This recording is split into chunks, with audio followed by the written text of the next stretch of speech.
Hey guys, I'm Anna, and today I'm going to show you how to fix StayConnect mobile app not working. So first of all, you need to make sure you're running the latest version of the app.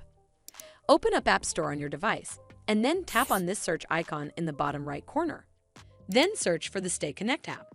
And if you see this update button right next to the app name, simply tap on it to make sure you're running the latest version of the app. But if you still encounter this issue, then you need to clear App Cache. Go to your device settings and then scroll all the way down to General and tap on it. Then tap on iPhone Storage. From here, search for the StayConnect app and then tap on it. Once you're on this screen, you need to tap on Offload app. Tap again to confirm. It'll take a bit for processing, and then a Reinstall button will show up. Simply tap on it to reinstall the app.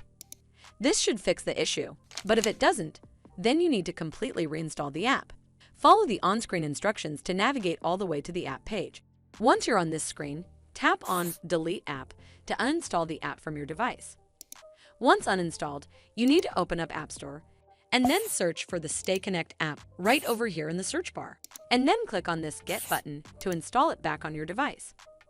Hopefully this will fix the issue, and if it did, then make sure you give this video a super thanks by clicking on this heart icon to help support the channel, and don't forget to hit that subscribe button. We'll see you in the next one.